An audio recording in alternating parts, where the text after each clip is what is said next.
Baik, bismillahirrahmanirrahim. Assalamualaikum warahmatullahi wabarakatuh. Iya, alhamdulillahirabbil alamin. Bi nasta'in ala umuri dunya waddin. Salatu wassalamu ala asrofil anbiya'i wal mursalin wa ala alihi washabihi ajmain amma ba'du. Pertama-tama saya ucapkan terima kasih pada kalian guys.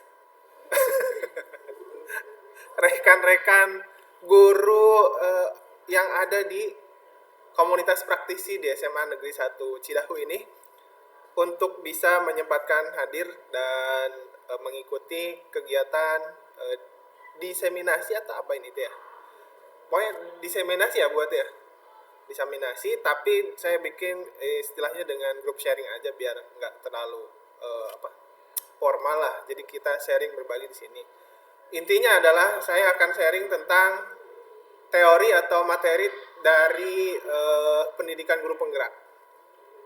Salah satu materinya yaitu tentang budaya positif. Jadi budaya positif ini dia ada di modul 1.4. Kemudian apa ya? Ini tuh tentang apa?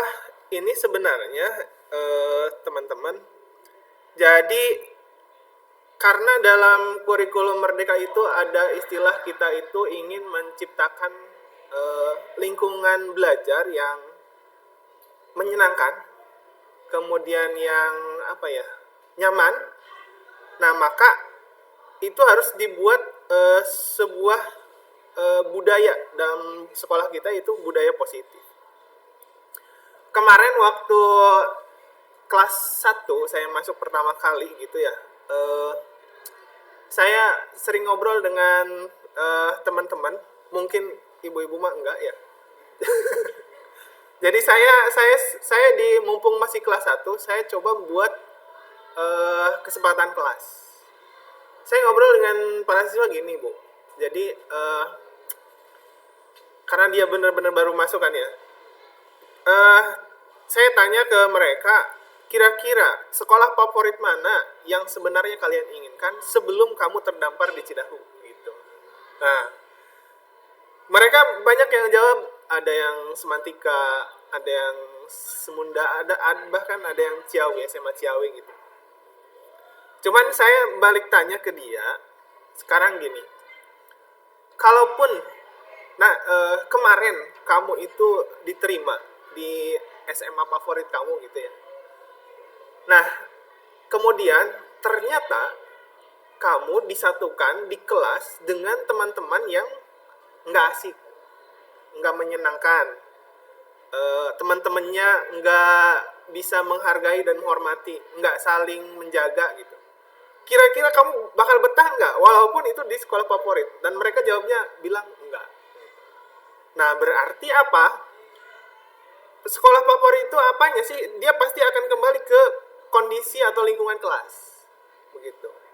Nah, sebenarnya kalau di kelas itu siswa udah nyaman, udah menyenangkan belajarnya, otomatis dia merasakan sensasi sekolah favorit, walaupun mungkin dari segi pelayanan atau fasilitas sekolah yang kurang ya Bu ya, kayak gitu. Nah, ini lingkungan kelas yang nyaman dan menyenangkan ini saya yakinkan pada para siswa bahwa itu bisa dibikin, bisa diciptakan oleh kalian sendiri gitu maksudnya. Jadi nggak harus kita ke sekolah yang favorit. Bisa diciptakan dengan kita sendiri, karena kita yang ngisi kelas ini kata saya. Dan akhirnya itu saya arahkan untuk sama-sama membuat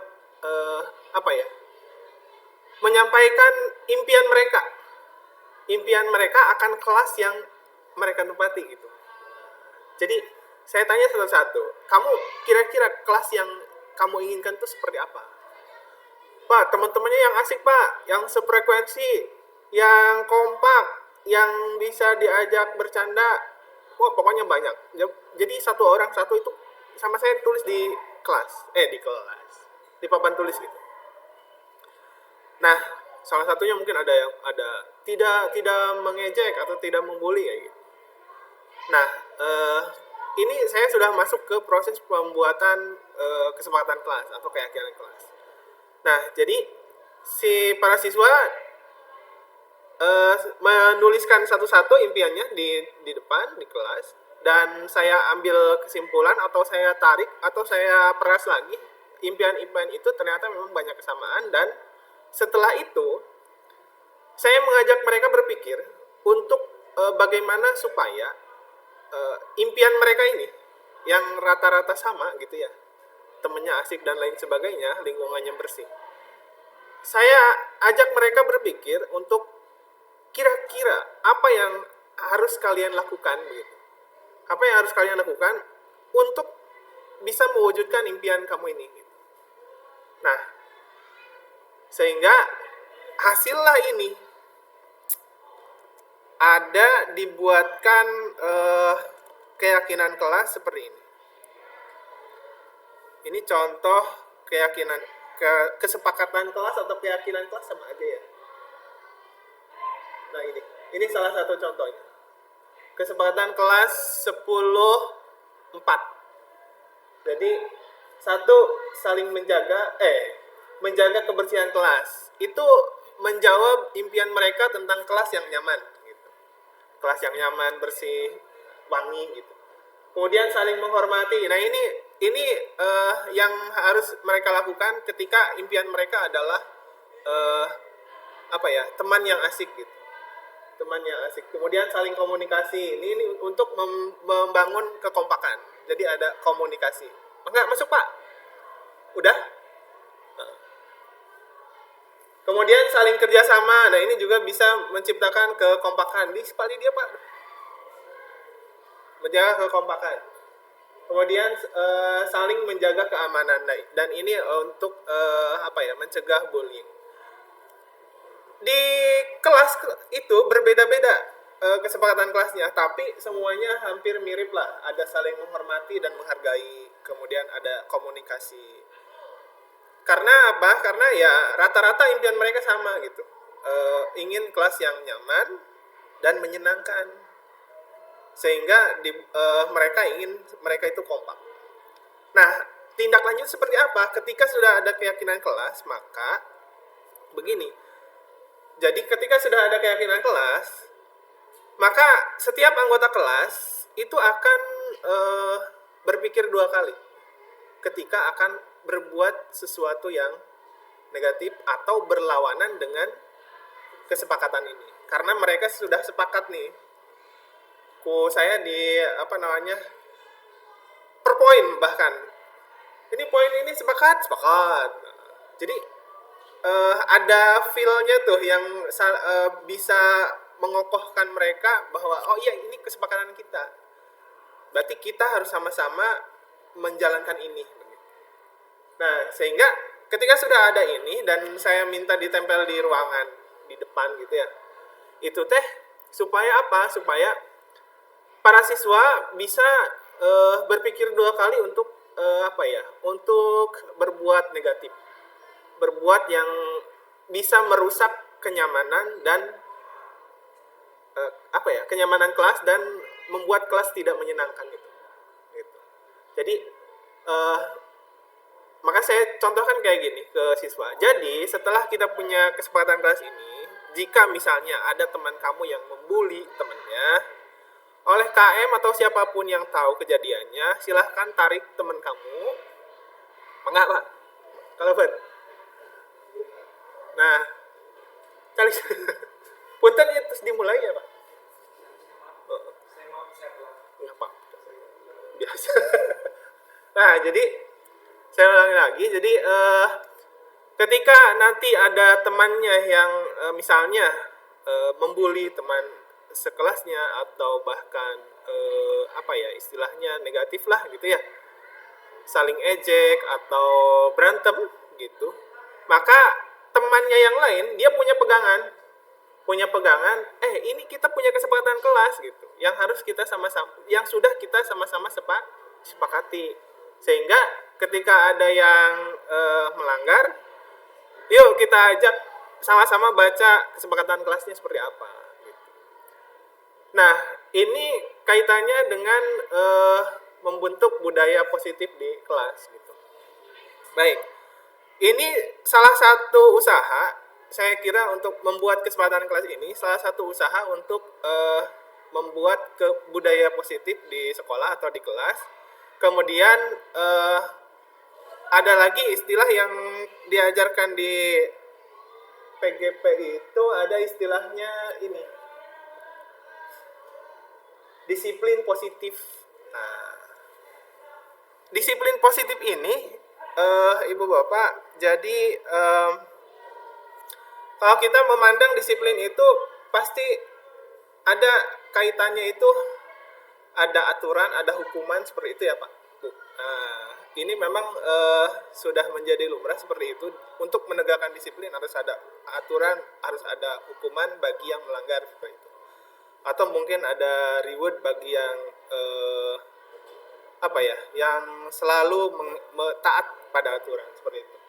Nah, kan tapi di modul ini kita mempelajari bahwa disiplin positif itu adalah unsur utama dalam terwujudnya budaya positif yang kita cita-citakan. Kemudian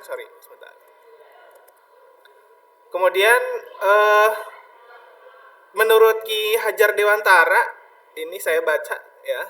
Kemudian menurut Dian Gosen, nggak tahu nih Gosen kemana ini Gosennya. Nah, mereka itu pakar dunia pendidikan mengartikan disiplin itu sebagai bentuk kontrol diri. Sebagai bentuk kontrol diri, yaitu belajar untuk mengontrol diri agar dapat mencapai suatu tujuan mulia. Nah, jadi bagaimana siswa dapat mengontrol dirinya sendiri, perilaku dan pikirannya untuk mencapai tujuan mulia. Tujuan mulia di sini adalah apa? Nilai-nilai positif atau nilai-nilai atau prinsip-prinsip mulia yang sudah mereka kenal. Misalnya gini, untuk mewujudkan kedisiplinan, begitu ya Pak Bu, yang saya pelajari di modul PGP ini, jadi kita harus menyepakati dulu nilai-nilai yang akan kita terapkan.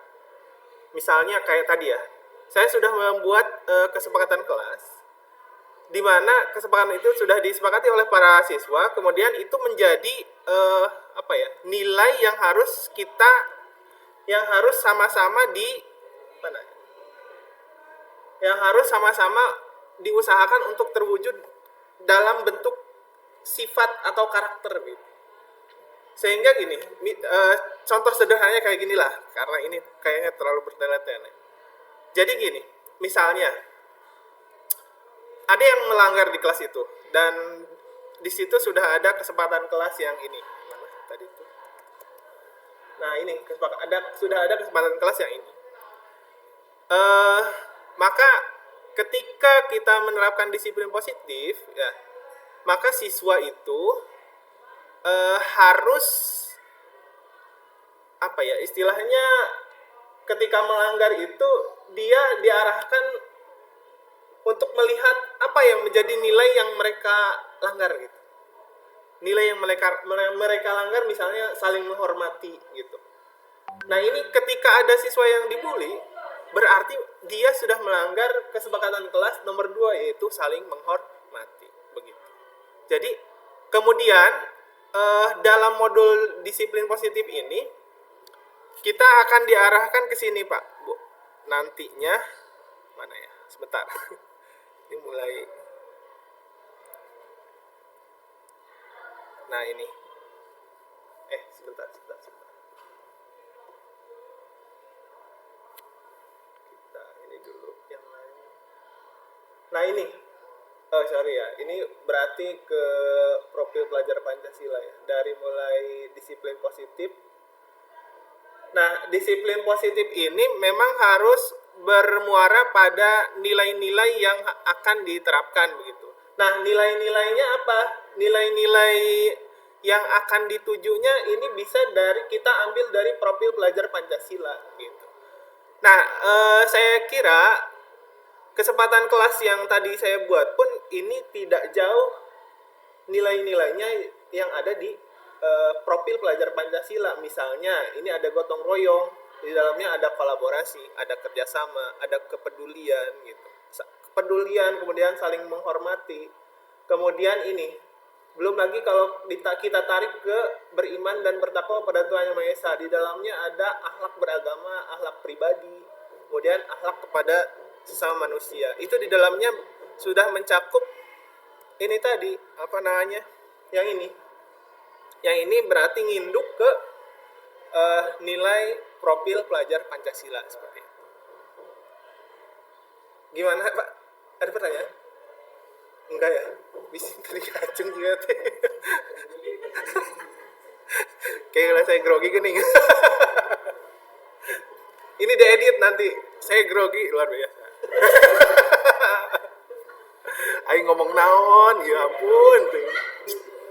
Ya, oke, gak apa-apa lah. Lanjut. Nah, kita langsung ke slide selanjutnya aja. Nah, ini ada teori motivasi. Sampai istirahat ya, Bu? Jam 10 ya? Nah. Iya kan? Benar ya? Oh. Oke. Motivasi, ada teori motivasi nih.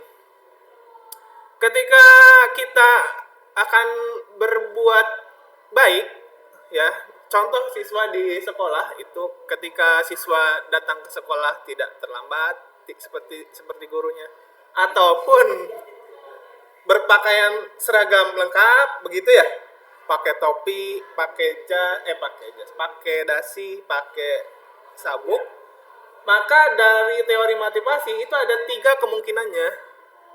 Ya, yang pertama yaitu untuk menghindari ketidaknyamanan atau menghindari hukuman. Alasannya itu, latar belakang kenapa anak itu lengkap gitu ya atributnya. Yang kedua, untuk mendapatkan imbalan atau penghargaan dari orang lain. Ini yang kedua, kemungkinan yang kedua. Jadi siswa yang lengkap, yang datang tidak telat atau berbuat baik pada temannya, latar belakangnya ada 3. Yang pertama menghindari hukuman, yang kedua mendapatkan imbalan atau penghargaan dari orang lain. Jadi misalnya pakai baju lengkap lah, ameh dipuji kubuhaat misalnya. Nah, itu artinya siswa dalam hal ini punya disiplin, tapi motivasinya kurang perfect lah. Nah, yang ketiga ini yang paling bagus, yaitu untuk menjadi orang yang mereka inginkan dan menghargai diri sendiri dengan nilai-nilai yang mereka percaya. Nah, ini yang luar biasa ideal gitu ya. Kalau siswa sudah punya pikiran seperti ini, berarti gurunya juga sudah lebih-lebih begitu ya. Jadi ingin menjadi orang yang mereka inginkan dan menghargai diri sendiri dengan nilai yang mereka percaya. Nah, nilai-nilai yang mereka percaya itu bisa kita lihat dari misalnya profil pelajar Pancasila yang tadi ya. Jadi atau yang universal gitu. Misalnya nilai-nilai kebajikan, nilai-nilai kalau kita manusia itu ada contohnya di sini. Nah, ini adalah contoh nilai-nilai universal yang bisa menjadi acuan bagi para siswa begitu untuk membuat motivasi gitu. Yang pertama dari profil pelajar Pancasila, ada mandiri, bernama kritis, gotong royong, kreatif. Kemudian ada lagi dari IBO, ini toleransi, rasa hormat, integritas, keingintahuan, kreativitas, kerjasama. Semuanya hampir sama, semua ada hormat dan santun, toleransi semuanya. Nah, ini bisa kita ambil salah satu atau kita sesuaikan nilai-nilai yang akan kita capai di sekolah ini disesuaikan dengan kondisi atau lingkungan di sekolah kita seperti itu. Jadi misalnya kalau menurut saya kita butuh misalnya kerjasama, kemudian toleransi gitu, kemudian ada lagi nih usaha gitu ya, kewirausahaan, kewirausahaan nih. Nah, kemudian kalau persahabatan, kekompakan kayaknya di kita luar biasa ya, anak-anak kepercayaan diri seperti itu. di kita itu butuh nilai-nilai yang seperti itu yang perlu kita terapkan. Nah, ini bentar. Jadi motivasi yang harusnya timbul dari siswa ketika melaksanakan suatu aturan atau berbuat kebaikan itu harusnya motivasi nomor 3 ini, yaitu ingin menjadi orang yang mereka inginkan. Misalnya orang yang baik, orang yang pengertian, orang yang misalnya tadi bisa bekerja sama, bisa menghormati orang lain. Sehingga kan kalau kita menghormati orang lain pun akan hormat pada kita. Kopi. Aduh, punten. Nanti diedit.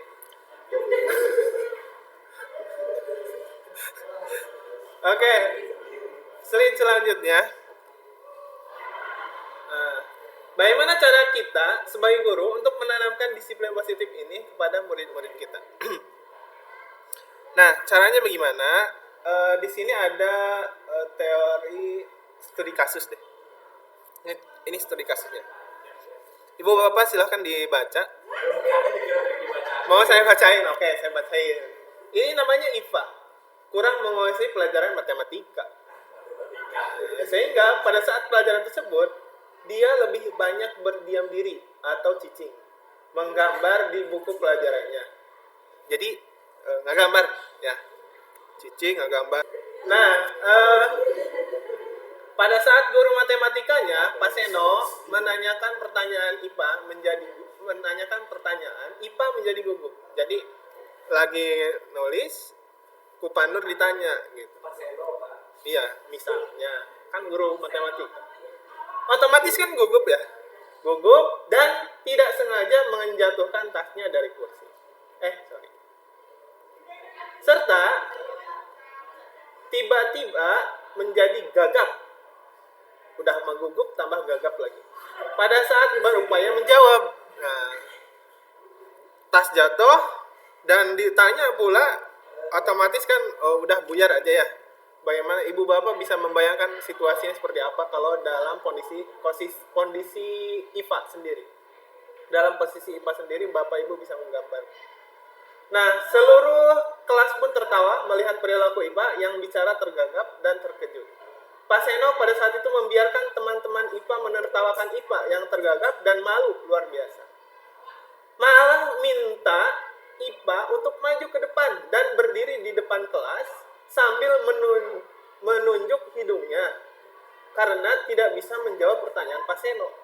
Kelas menjadi gaduh dan anak-anak pun tertawa melihat IPA di depan kelas memegang ujung hidungnya. Itu ya. Sengaja. Nah, ini tolong dijawab pertanyaan. Apakah ibu bapak setuju dengan tindakan Pak Seno? Nah, kenapa? Coba Bu Desi.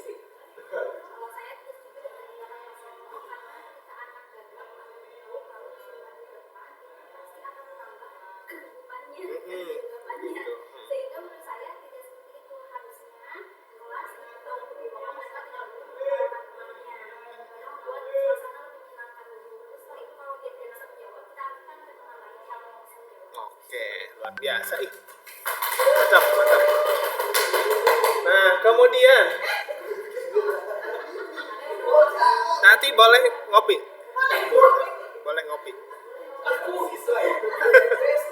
Nomor 2, menurut Anda, tindakan Pak Seno terhadap IPA adalah sebuah hukuman atau konsekuensi? Pak Ono, silakan.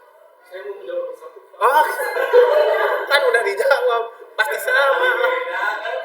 Sama apa beda? Oh, sok atuh. Yang pertama, kenapa tadi ya saya bosan terhadap pelajaran matematika yang satu Pak Seno yang menggambar. Kenapa dia menggambar mungkin karena pelajarannya tidak benar. Iya. Betul. Dan ketika Pak Seno melihat IPA sedang menggambar, kemudian ditanya, kaget, tergagap dan gugup, dan anak-anak tertawa, Pak Seno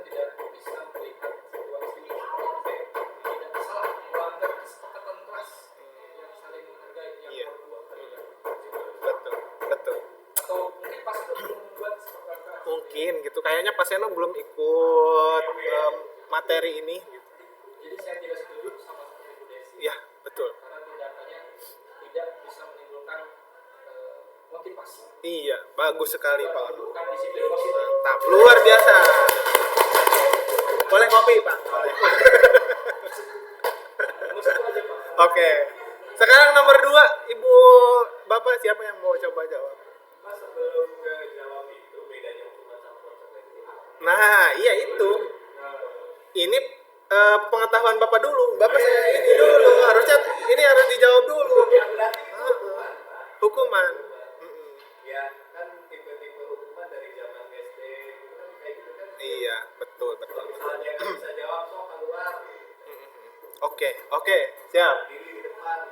Bagus. Ada yang beda dengan Pak Nur? Hukuman atau konsekuensi? Hukuman.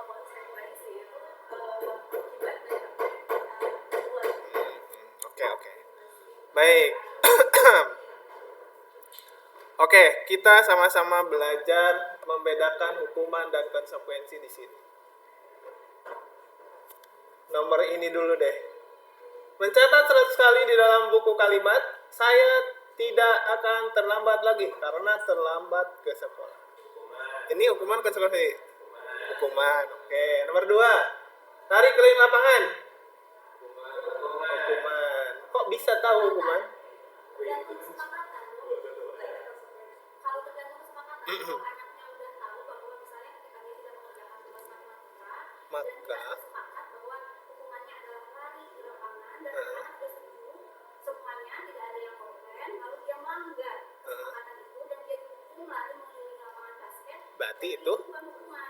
tapi bagus. Lanjut. Membersihkan coretan. Ya emang gitu. Jadi semua jawabannya apa? Iya, nggak ada yang salah. Pokoknya di PGP itu nggak ada yang salah. Kalau ada alasannya. Tapi saya lihat di sana tidak ada hukuman yang sifatnya mendidik. Iya, makanya ini kita lihat. Walaupun itu sifatnya konsekuensi kesepakatan kan. Nah, murid diminta untuk push up 15 kali. Hukuman? Mana? Oh iya. Membersihkan coretan yang dibuatnya di meja tulis apa ini? Konsekuensi. Kenapa? Belum ada kesepakatan. Tadi yang nulisnya Dia sendiri ya. buatnya di meja. Iya, berarti memang konsekuensi ya. Mengganti murid diminta push up 15 kali karena tidak menggunakan masker. Pasti hukuman. Menggantikan kertas tugas teman yang telah dicoret-coret. Konsekuensi. Oke. Berjemur di lapangan basket jam 12 siang karena ngobrol dengan teman. Murid diminta telanjang sepanjang hari. Oh, telanjang kaki, nggak kebaca kakinya. Nah, karena tidak pakai sepatu warna hitam. Ini apa? Hukuman apa konsekuensi? Bisa hukuman, bisa konsekuensi. Ya, oke, boleh. Berdiri di depan kelas sambil mengangkat satu kaki karena tidak bisa jawab. Membersihkan tumpahan air di meja tulis karena tersenggol pada saat belajar. Konsekuensi. Kehilangan 10 menit jam istirahat untuk mengerjakan tugas karena terlambat datang dan tertinggal pelajaran apa? Konsekuensi. Nah, oh iya nih. Iya, oke. Duduk di bangku di pinggir lapangan pada jam istirahat tidak diizinkan bermain oleh guru piket karena mencederai teman saat bermain. Apa nih kalau duduk aja? Ini disuruh duduk di bangku di pinggir lapangan pada jam istirahat. Nggak ngapa-ngapain, duduk aja berarti. Karena tidak diizinkan bermain oleh guru piket gitu. Berarti apa? Hukuman. Walaupun nggak main fisik ya. Misalnya kayak push up, lari. Ini mah cicing begitu. Iya, bisa jadi. Tapi itu masuknya hukuman kan ya. Lari keliling lapangan basket 2 kali karena terlambat 10 menit untuk pelajaran PJOK. Nah, ini apa? Itu konsekuensi. Konsekuensi. Karena PJOK ya. Kalau seni budaya atau bahasa Sunda itu nanti hukuman. masuknya hukuman ya. Karena PJOK mah. Pemanasan dulu. Iya. Pak Nur pintar ih. Membersihkan WC sekolah karena mematahkan pensil kawannya. Kalau makan sih kan biasanya. Harusnya itu. Oke. Baik. Selanjutnya. Konsekuensi dan hukuman dan belum dijawab sampai sekarang. Iya. Ada hukuman, ada konsekuensi, dan ada restitusi gitu. Nah, ini kaitannya nanti seperti ini, Bu, Pak. Ini gambarannya seperti ini. Nah, ini ada hukuman, ada konsekuensi, ada restitusi. Gitu. Iya, dan semuanya juga nggak dibahas, ya, juga ya. Kumaha sih Pak Ono? Oke. Kita lihat di sini ada hukuman sesuatu yang menyakitkan dan harus terjadi. Kalau konsekuensi sesuatu harus terjadi. Kalau restitusi merupakan pilihan. Kayak tadi ya. Terus kita baca dulu ke bawah ya, biar bisa paham. Tidak nyaman untuk murid atau anak untuk jangka waktu panjang, itu kalau hukuman. Kalau konsekuensi, tidak nyaman untuk murid untuk jangka waktu pendek. Kalau restitusi, menguatkan murid dalam jangka waktu panjang. Ini menguatkan. Jadi kalau hukuman itu membuat tidak nyaman, kalau restitusi itu justru menguatkan. Itu restitusi. Kemudian kalau hukuman, korban dapat keadilan. Kalau konsekuensi, korban bisa diabaikan. Kalau restitusi, korban mendapatkan ganti. Jadi kayak tadi pensil teman yang patah gitu ya. Kenapa harus disuruh nyikat WC? Gitu. Kan bisa, kalau misalnya itu hukuman harusnya misalnya adil atau ya kayak tadi ya, nggak nyambung juga ya dengan nyikat WC. Tapi kalau konsekuensi bisa jadi diganti si pensilnya. Gitu. Bisa juga tidak. Tapi kalau restitusi, korban harus dapat ganti gitu. Pensilnya harus diganti. Kemudian anak akan tersakiti kalau hukuman.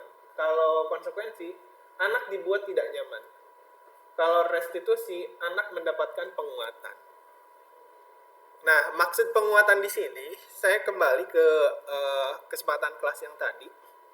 Jadi, ketika anak berbuat salah, misalnya melanggar kesepakatan kelas, itu bukan dengan hukuman atau bukan dengan semacam mungkin konsekuensi ya, tapi kita lebih ke pertama ada istilahnya nanti kita pelajari, yaitu segitiga restitusi, di mana kita harus menetralkan dulu identitas murid, mengembalikan identitas murid dalam artian murid yang baik gitu ya. Kemudian setelah itu baru kita identifikasi kesalahan, ya, identifikasi kesalahan. Kemudian yang ketiga penguatan. Gitu. Nanti kita bahas lah. Tapi ini kita lanjutkan dulu ya sebentar nih sampai nah ini. Nah ini kalau hukuman peraturannya adalah titik-titik. Kamu harus titik-titik. Itu hukuman. Tapi kalau konsekuensi, apa aturannya?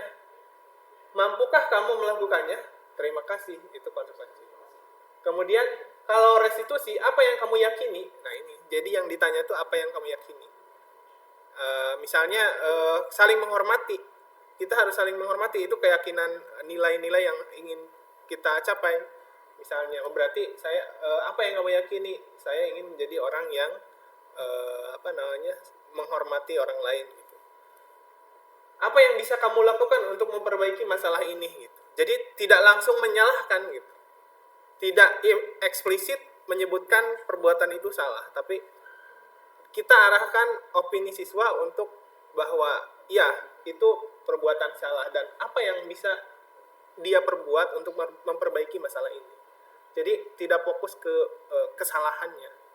Karena kita sendiri kalau apa ya, kalau terus diorek-orek kesalahan kita nggak enak kan gitu. Siswa juga seperti itu. Kemudian, nah ini hukuman negatif.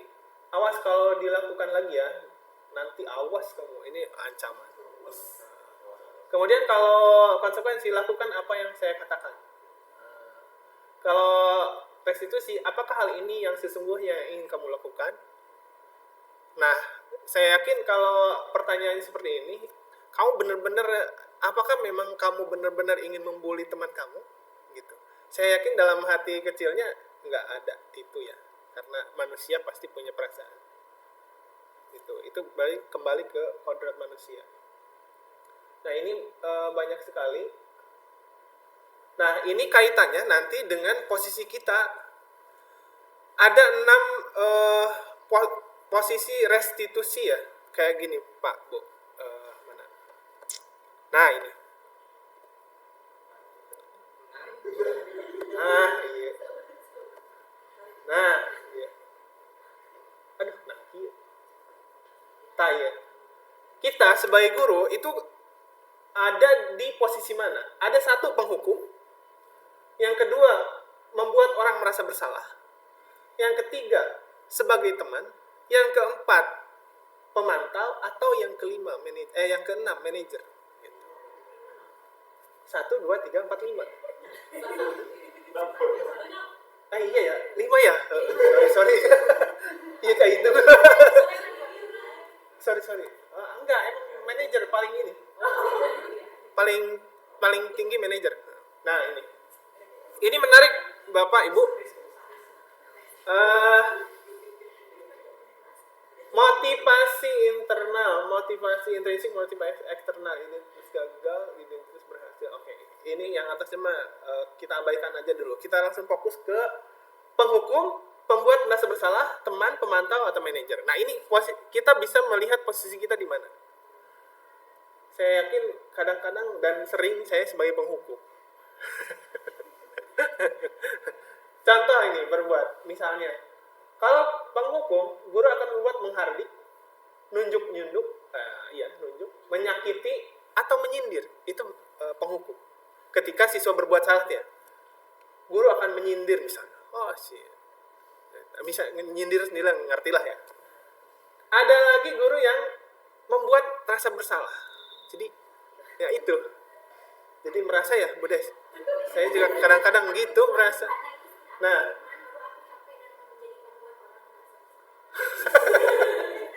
bagus menurut saya itu ibu masih peduli. Nah. Yang bahaya itu yang tidak peduli siswa. Iya. Nah ini berceramah menunjukkan kekecewaan mendalam ini. Berceramah menunjukkan kekecewaan mendalam. Jadi membuat, nah itu, saya kecewa.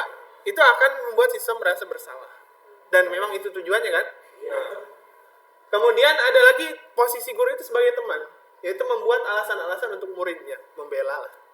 Gitu. Misalnya, mana telat lah. Ini pokoknya mengerti lah sebagai temannya, kumaha gitu. Nah, intinya membela dengan gaya-gaya teman ketika berbuat salah dan kita CS-nya kan kita selalu membela. Kemudian yang keempat itu pemantau, menghitung dan mengukur.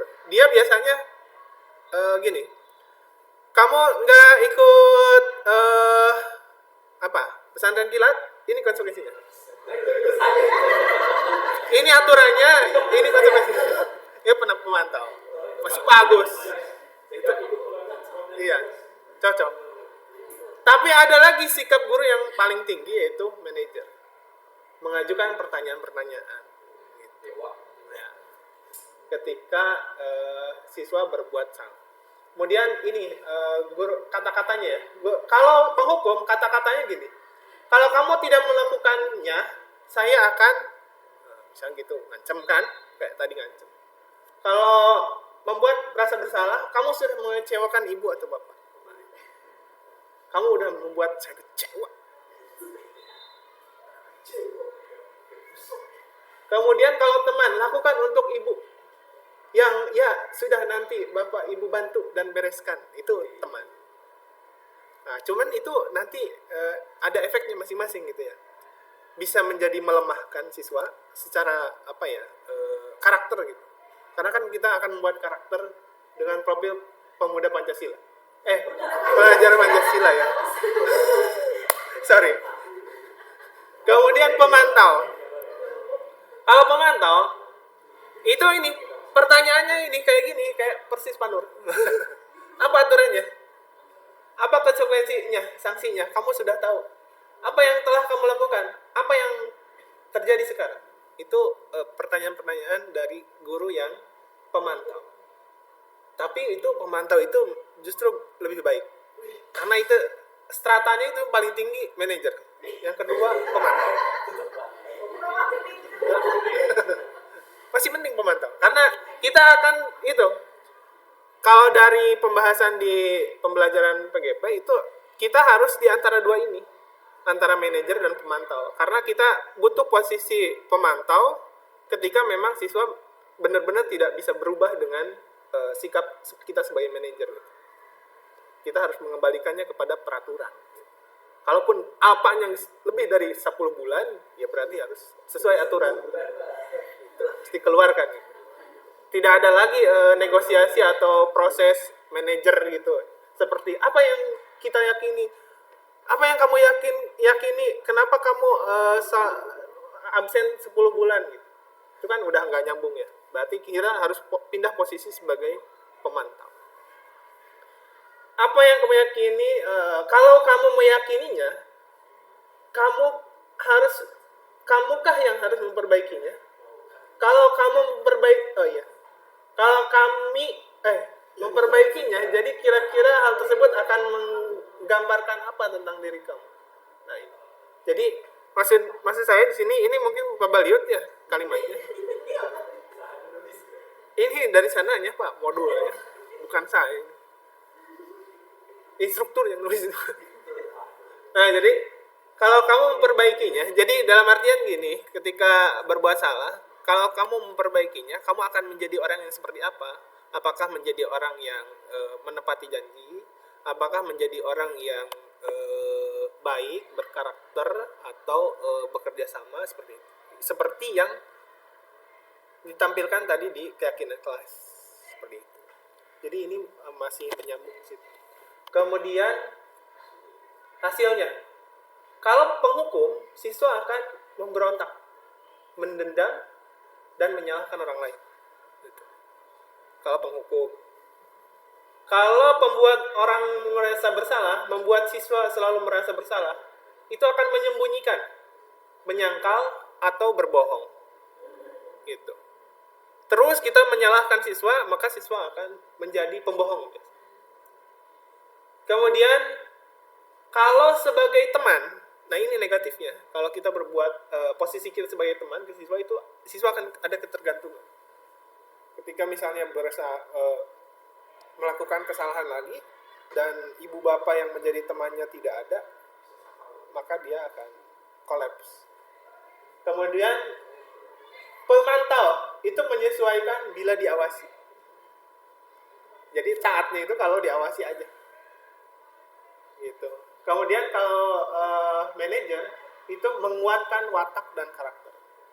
Walaupun dia berbuat salah, tapi oleh kita digali, kemudian ditanyakan, sebenarnya apakah ini yang ingin kamu lakukan, membuli teman kamu? Kan kalau pertanyaan seperti itu, pasti dia akan balik ke dalam dirinya sendiri. Oh iya, gitu. Seperti itulah. Jadi lebih ke permainan kata sebenarnya Pak. Ketika mengambil posisi kita itu, ketika berbuat salah siswa, apakah kita harus langsung kamu tahu aturannya apa kalau membuli? Nah, itu berarti pemantau. Tapi kalau misalnya kita sebagai manajer, apakah kamu yakin ini yang ingin kamu lakukan pada teman kamu? Gitu misalnya. Apanya? Nah iya, itu masalahnya. Iya. Nih, memang ya Ibu Bapak. Jadi ketika praktek, ini saya punya video tentang segitiga restitusi. Ini mungkin ideal. Tapi ternyata memang di teman-teman yang mempraktekkan ini dalam dunia nyata, dalam ketika menghadapi siswa yang bersalah bener gitu ya. Ini mah kan skenario ya. Ini kalau diajak ngomong tuh diem aja. Sama kayak Saril gitu ya. Nah itu. Jadi kita kan susah posisinya kalau seperti itu. Kalau ini diajak ngomong enak ini. Coba lihat. Mana sih? Nah ini. Awalnya ini. Cerina, ya sekarang Cer. Gimana kabarnya Cer? Alhamdulillah. Alhamdulillah. Kalau baru bapak dan apa yang mau? Oh iya, jadi gini Cer ya. Tadi tuh bapak dapat laporan kalau si Mega itu nangis gitu ya. Katanya bapak tanya itu sepatunya dilempar sama kamu ke tengah lapangan. Ini benar? Iya Pak. Iya.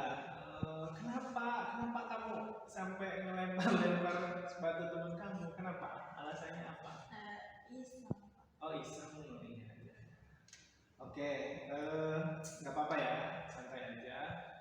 Kalau iseng itu ya apa ya? Ngisengin teman itu memang menyenangkan ya, menyenangkan banget kan ya, kerasa sama bapak juga ya. Tapi itu memang apa ya? Semua orang pernah berbuat iseng dan berbuat salah ya. Kita biasa lah itu. Nah, kira-kira apa yang bisa kamu lakukan untuk memperbaiki masalah ini? Besok saya akan cengkam sama Mega. Oh, bagus. Minta maaf itu luar biasa ya, perbuatan terpujinya. Memang kamu iseng dan emang lagi gabut banget gitu. Iya Pak. Emang nggak ada kegiatan lain gitu selain ngisengin temen. Hobi kamu apa? Hobi saya menggambar Pak, tapi baru mau nggak ada yang ngajarin jadi bisa ketemu. Kalau hobi kamu menggambar, melukis, nanti bapak sarankan Pak Ude deh ya buat ngangkat kamu sebagai murid melukisnya ya. Pak Ude itu ahli gambar. Itu yang gambar yang di lobby itu gambar buatan Pak Ude. Nah nanti kamu bisa belajar sama beliau ya. Beneran Pak? Luar biasa. Iya bisa. Nanti Pak Ude pasti senang kalau ada yang mau belajar gambar sama. Ya. Kira-kira kapan Pak mau belajarnya? Nah besok setelah kamu ke Mega minta maaf, langsung saja temui beliau, nanti malam saya kontak beliau. Oke Pak. Oke Nina. Ya, Waalaikumsalam, masuk.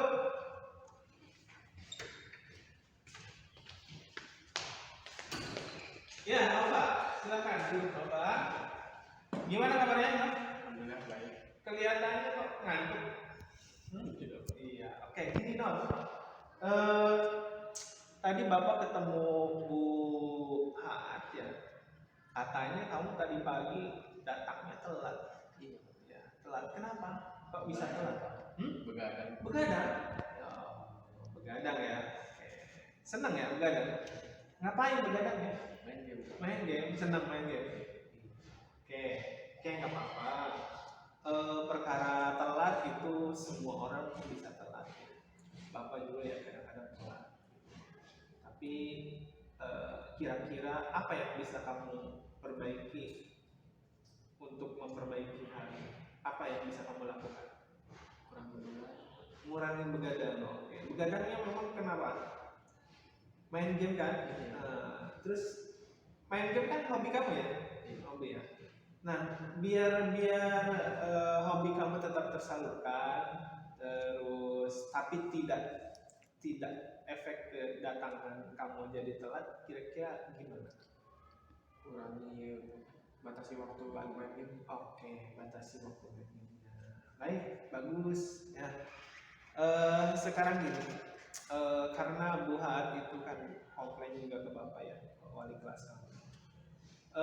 Kira-kira apa yang bisa kamu lakukan untuk memperbaiki permasalahan ini dengan pelan?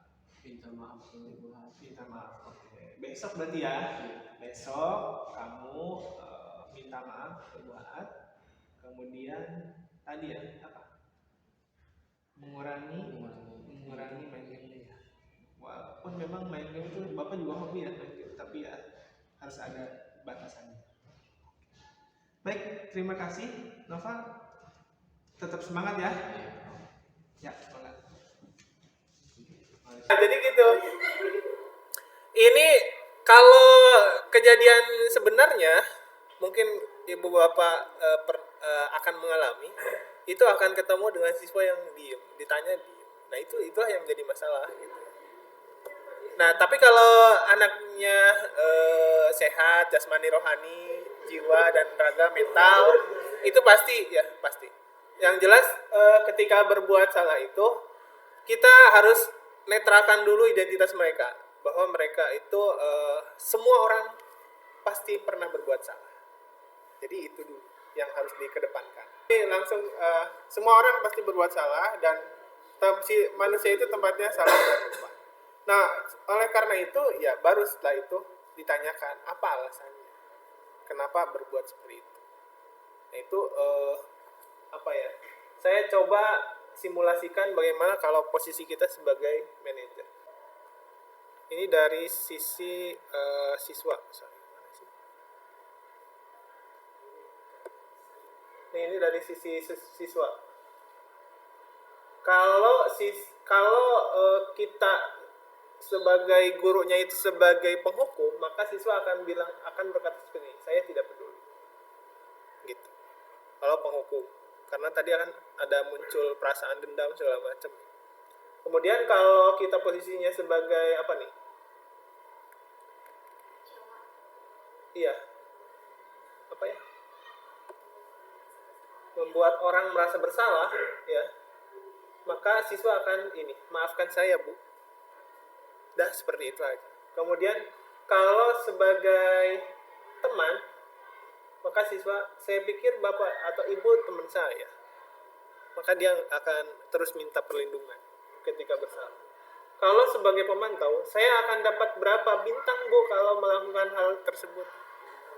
Misalnya, nilai Abdi mau ditaikkan enggak Bu? Kalau saya lengkap.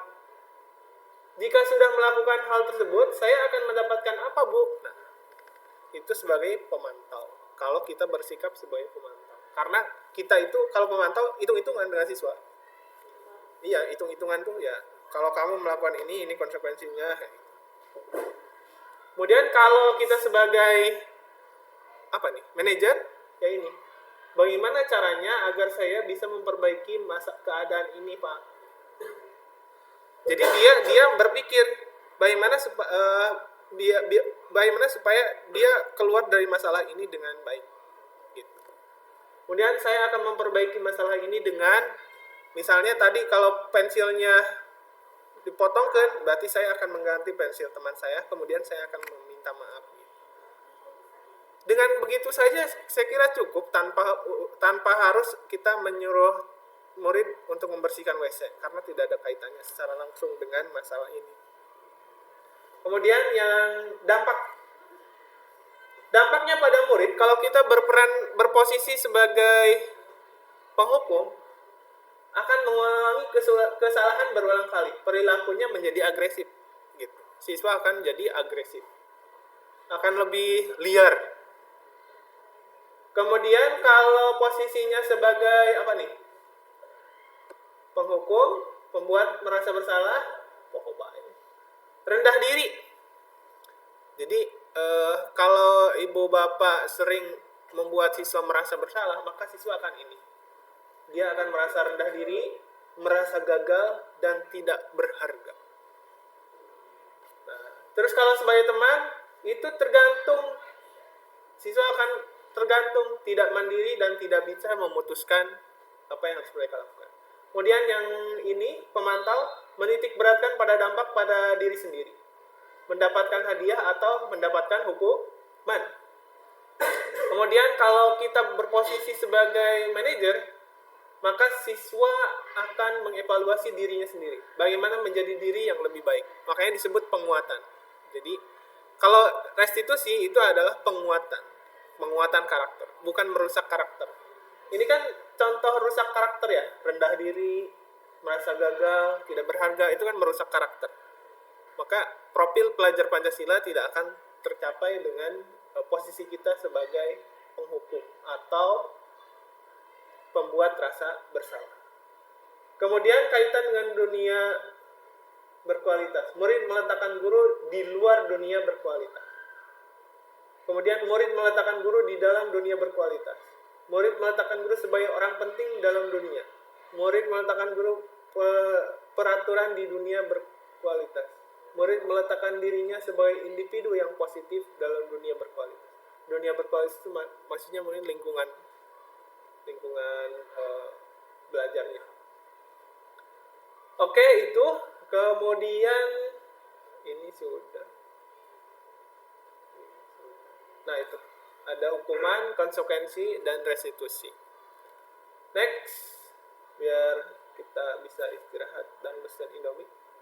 Restitusi adalah proses menciptakan kondisi ini bagi murid untuk memperbaiki kesalahan mereka sehingga mereka bisa kembali pada kelompok mereka dengan karakter yang lebih kuat. Ini berdasarkan penelitian si Gosen tahun 2004. Nah, ini definisi restitusi yang tadi Pak Ono tanyakan, kurang lebih seperti ini. Kalau saya bacakan lagi, makna ya itu. Kemudian selanjutnya keyakinan kelas.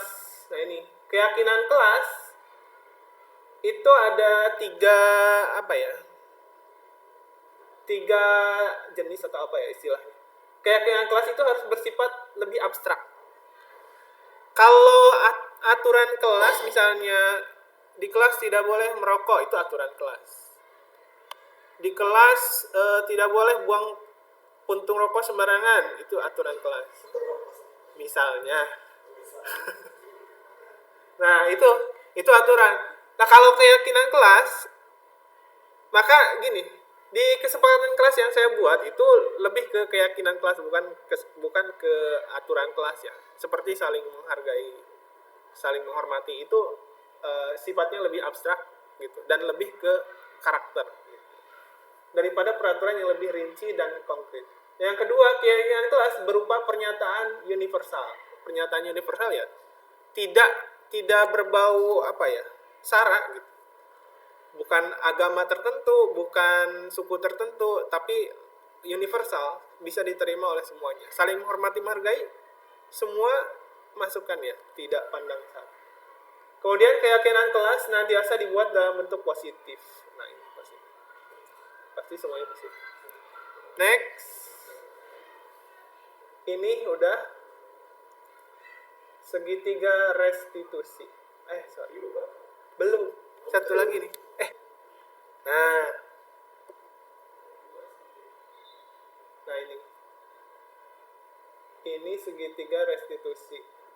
Ini adalah lebih ke tahapan ya, tahapan ketika menemukan siswa yang bermasalah.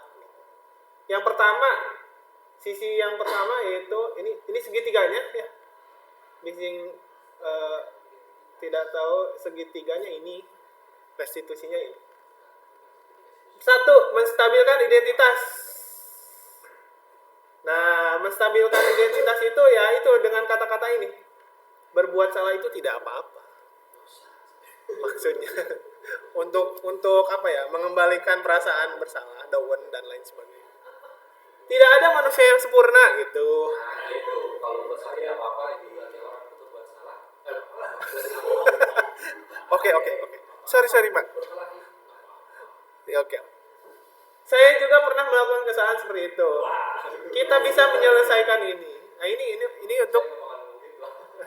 untuk menstabilkan identitas. Jadi biar siswa tidak ada siswa yang berbuat salah itu ada yang benar merasa bersalah dan yang kedua ada juga yang menolak. Makanya ini harus dijelaskan. Nah, ini kita kebut saja. kamu berhak merasa begitu. Ini biasanya kalau ini misalnya yang terjoliminya gitu ya, curhat ke kita gitu. Pak, tadi saya diejek, saya banting aja kursi di depan meja, di depan kelas gitu. Kan kalau berantem seperti itu kita harus menetralkan keduanya kan.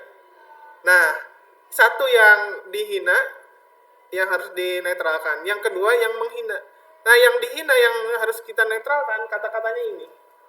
Kamu berhak merasa begitu. Misalnya, kamu berhak merasa marah ketika dihina gitu.